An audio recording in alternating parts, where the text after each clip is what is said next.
Hello students, in this lecture we are going to study about electromagnet.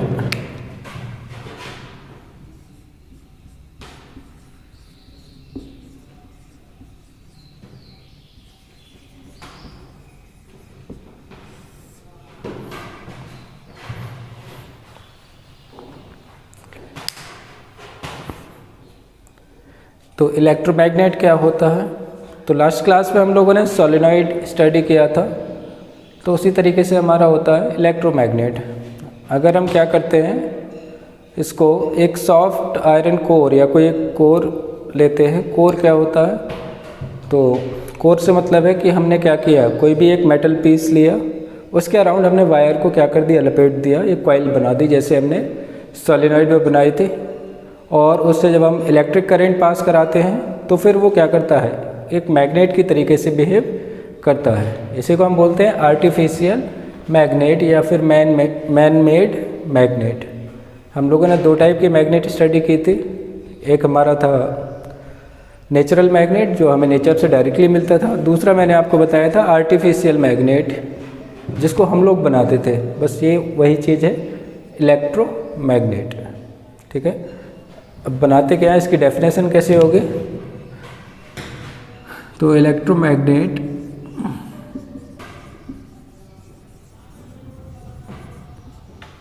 Is a long coil of A insulated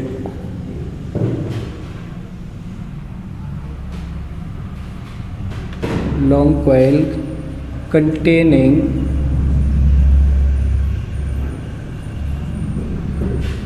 large number of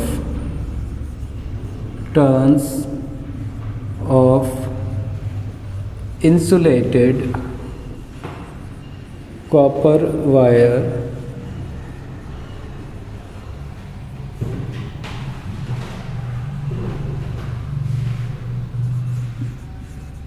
wrapped around a soft iron core।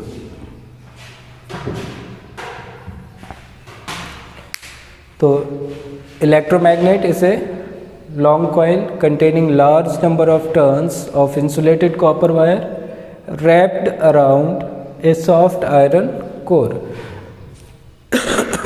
Sorry, इसको हम बोलते हैं electromagnet. अब किस तरीके से हम इसको ड्रॉ कर सकते हैं? हमें इसमें मैग्नेटिक फील्ड पैटर्न नहीं पढ़ना, हमें स्टडी करना है कि हम कैसे इलेक्ट्रोमैग्नेट को बना सकते हैं। मैग्नेटिक फील्ड पैटर्न की रिक्वायरमेंट इसमें आपको नहीं है। तो देखिए, अब ये बात आती है कि ये सॉफ्ट आयरन कोर क्या होता है। तो देखिए, हम क्या करते हैं, एक क्यूबॉइडल ब्लॉक ले सकते हैं इस टाइप से, जो किससे बना होगा, सॉफ्ट आयरन से। ठीक है, it is a type of iron. अब हम क्या करने वाले हैं, इस ब्लॉक के अराउंड चारों तरफ क्या करने वाले हैं, कॉइल बनाने वाले हैं। जैसे हमारे पास ये डस्टर है, तो डस्टर का शेप कैसा, क्यूबॉइडल। अब हम इस पे चारों तरफ क्या कर दें, एक कॉइल को रैप कर दें, कॉइल को राउंड करके जो अब ये शेप हमारे पास बनेगा, इसी को हम बोलेंगे इलेक्ट्रोमैग्नेट। ठीक है, तो अब देखिए ड्रॉ कैसे करते हैं वो भी समझिए। तो ये हमारा हो गया सॉफ्ट आयरन कोर। अब हम इस पे कॉइल को लपेटने वाले हैं।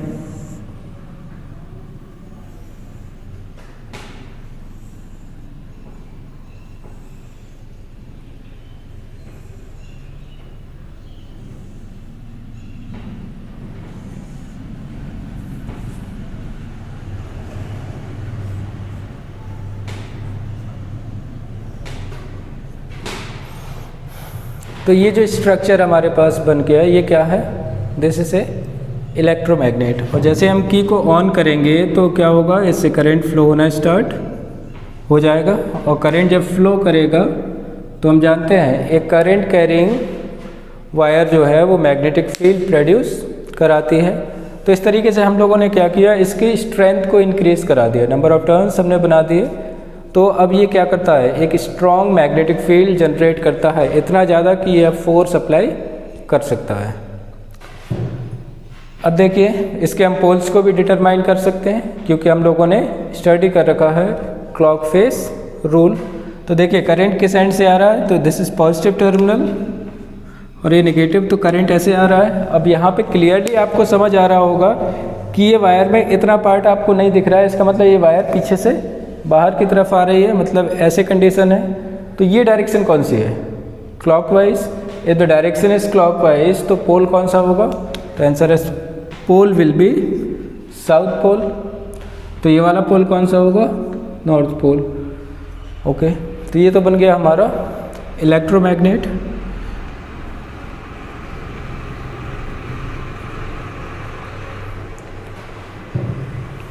अब बात आती है कि इसकी रिक्वायरमेंट क्यों पड़ी, तो आंसर है कि जो हमारा परमानेंट मैग्नेट होता है उसका स्ट्रेंथ फिक्स्ड है, उसमें आप ज़्यादा स्ट्रेंथ को आप किसी भी तरीके से वेरी नहीं करा सकते।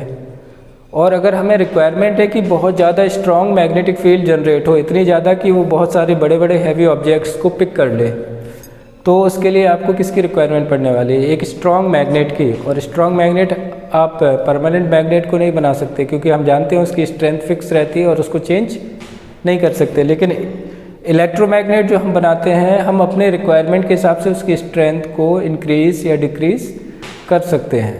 इसके लिए हमें रिक्वायरमेंट पड़ी इलेक्ट्रोमैग्नेट की। एक छोटा सा एग्जांपल, मान लीजिए हमारे पास स्क्रैप यार्ड है, कहीं पे कबाड़ खाना है, बहुत सारा कबाड़ वहाँ पे डला हुआ है जिसमें बहुत सारे आयरन पीसेस हैं, प्लास्टिक सब मिक्सअप है, और हम चाह रहे हैं कि हमारे आयरन पीसेस को हम अलग कर दें, निकाल के एक साइड रख दें। तो ऐसे अगर सिंपली बाय हैंड आप करने की कोशिश करोगे तो बहुत टाइम लगेगा। इसके लिए आप लोग क्या कर सकते हैं, इलेक्ट्रोमैग्नेट का यूज़ कर सकते हैं और बड़ी आसानी से हम लोग उस स्क्रैप यार्ड से जो भी इम्पोर्टेंट मेटल की चीज़ें होंगी उनको हम अलग कर सकते हैं। जैसे हम क्या करें, एक इलेक्ट्रोमैग्नेट को ले जाएं वहाँ पे, और जैसे ही हम उससे करंट पास कराएंगे तो वो क्या करेगा, मैग्नेटिक फील्ड जनरेट करेगा, और जितने भी आयरन या उससे रिलेटेड मेटल की चीज़ें होंगी वो सभी क्या करेगा, वो उसको अट्रैक्ट कर लेगा और उसको ले जाके दूसरी जगह पे हम क्या करें, करंट को फ्लो कराना बंद करा दें। और जैसे ही हम करंट को फ्लो कराना बंद कराएंगे, मैग्नेटिक फील्ड जनरेट होना बंद हो जाएगी और ये क्या हो जाएगा, डीमैग्नेटाइज हो जाएगा। डीमैग्नेटाइज का मतलब ये अपने मैग्नेटिक बिहेवियर को शो करना बंद कर देगा। तो जितना भी स्क्रैप होगा वो वापस वहीं पे गिर जाएगा। तो आपको अलग भी नहीं करना पड़ा, डायरेक्टली आपने क्या किया, एक जगह गए, करंट को ऑन किया, तो सबको अट्रैक्ट किया और उसको दूसरी जगह ले जाके आपने करंट को स्विच ऑफ कर दिया, तो पूरा स्क्रैप अलग हो गया। अब देखिए फिर इसमें क्वेश्चन आता है कि वाई सॉफ्ट आयरन कोर ही क्यों यूज़ किया हमने, हम और कोई मटेरियल भी तो इसमें यूज़ कर सकते थे। तो आंसर बिल्कुल कर सकते हैं, लेकिन सॉफ्ट आयरन कोर की एक प्रॉपर्टी होती है। वो कौन सी प्रॉपर्टी है कि जब तक हम इसमें करंट को पास कराते हैं तब तक ये मैग्नेटिक बिहेवियर शो करता है। ये सॉफ्ट आयरन कोर भी मैग्नेटाइज हो जाता है और ये भी एक मैग्नेट के तरीके से बिहेव करता है। और जैसे ही हम करंट को ऑफ करते हैं ये कम्प्लीटली डीमैग्नेटाइज हो जाता है, मतलब इसमें कोई भी मैग्नेटिक बिहेवियर नहीं रहता और कंप्लीट डीमैग्नेटाइज हो जाता है। तो जिसकी वजह से हम क्या करते हैं, इसका यूज़ प्रेफर करते हैं। क्योंकि अगर हम इस सॉफ्ट आयरन कोर की जगह पे अगर हम स्टील की कोर बना देते, एक स्टील के मेटल का एक ब्लॉक लेते और उसके अराउंड हम लोग क्या करते, अगर वायर को रैप करके करंट पास कराते, तो जब हम करंट पास कराते तो ये मैग्नेटाइज हो जाता है, स्टील भी मैग्नेटाइज हो जाता। लेकिन जैसे आप करंट को स्विच ऑफ करते और आप चाहते कि वो डीमैग्नेटाइज हो जाए, तो स्टील कम्प्लीटली डीमैग्नेटाइज नहीं होता। या हम ये बोल सकते हैं कि जो हमारा स्टील होगा वो मैग्नेटिक बिहेवियर उसके बाद भी शो करता रहता है, मतलब स्टील परमानेंट मैग्नेट बन जाता है। जिसके लिए हम लोग कौन सा कोर कौन सा यूज़ करते हैं, सॉफ्ट आयरन का ही यूज़ करते हैं, because it loses all its magnetism when current is switched off. But if steel is used then it would get convert into permanent magnet, क्योंकि वो अपने मैग्नेटिक बिहेवियर को लूज़ नहीं करता है। इसीलिए हम लोग जो कोर होती है इलेक्ट्रोमैग्नेट की वो सॉफ्ट आयरन की ही बनाते हैं। क्योंकि ये क्वेश्चन आता है कि why the core of electromagnet is made up of soft iron but not steel. तो रीज़न यही है कि सॉफ्ट आयरन कोर जब तक करंट पास कराते हैं तब तक वो मैग्नेटाइज रहता है, और जैसे ही करंट को स्विच ऑफ करेंगे वो डीमैग्नेटाइज हो जाएगा, कम्प्लीटली डीमैग्नेटाइज। लेकिन स्टील अगर एक बार मैग्नेटाइज हुआ तो फिर वो डीमैग्नेटाइज नहीं होता है, वो मैग्नेट की तरीके से हमेशा बिहेव करता रहेगा। अब इसका यूज़ बहुत सारे हैं, बड़े बड़े कंटेनर्स या कोई भी चीज़ को पिक करना है तो आप इसका यूज़ कर सकते हैं। डायरेक्टली करंट पास कराएंगे, मैग्नेटिक बिहेवियर ये शो करेगा, हम उससे टच कराएंगे तो वो उसको अट्रैक्ट कर लेगा। कंटेनर को दूसरी जगह रखना है, जब बिल्कुल वहाँ पास में ले जाके इसको हम क्या करेंगे, डीमैग्नेटाइज कर देंगे तो ये उसको लीव कर देगा, छोड़ देगा, और वो कंटेनर वहाँ रख जाएगा। तो इसके बहुत सारे मल्टीपल यूजेस हैं, इसीलिए हम इलेक्ट्रोमैग्नेट का यूज़ करते हैं। अब बात आती है कौन कौन से फैक्टर्स पे इसकी स्ट्रेंथ डिपेंड करती होगी।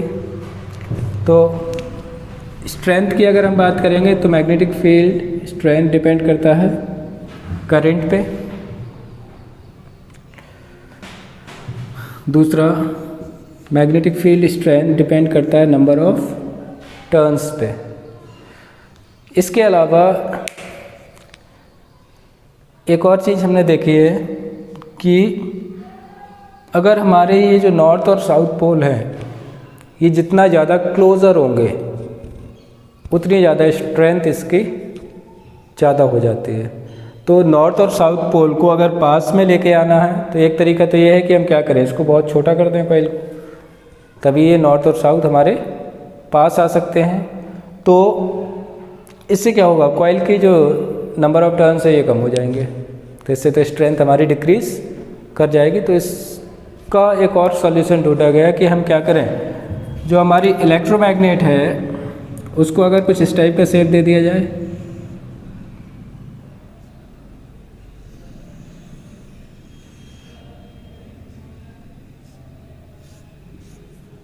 अगर हम उसको एक यू शेप दे दें, मान लीजिए ये नॉर्थ पोल था, ये साउथ पोल। अब देखिए इसमें नंबर ऑफ टर्न्स भी ज़्यादा के ज़्यादा बने रहेंगे। दूसरा, इसके जो पोल्स है इसकी डिस्टेंस भी कम हो गई।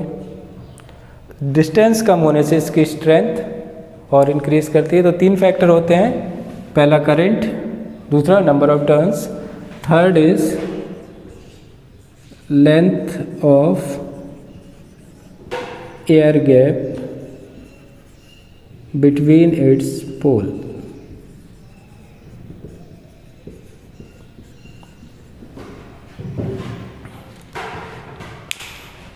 तो इस फैक्टर को या स्ट्रेंथ को इंक्रीज करने के लिए, लेंथ ऑफ एयर गैप को कम करने के लिए हम लोग क्या करते हैं, यू शेप्ड मैग्नेट का यूज़ करते हैं। इसको हम क्या बोलते हैं, यू शेप्ड मैग्नेट। ठीक है, तो all these are the three factors जिससे हम इसकी स्ट्रेंथ को इंक्रीज कर सकते हैं। पहला, करंट का मैग्नीट्यूड इंक्रीज करेंगे तो स्ट्रेंथ इंक्रीज होगी, नंबर ऑफ टर्न्स इंक्रीज करेंगे तो भी स्ट्रेंथ इंक्रीज करेगी, और अगर उसके length of air gap between poles उसको कम करेंगे तो कम करने का तरीका है मैग्नेट को यू शेप का बना देना, इससे भी हमारी स्ट्रेंथ इंक्रीज कर जाती है। तो this is all about electromagnet. Thank you.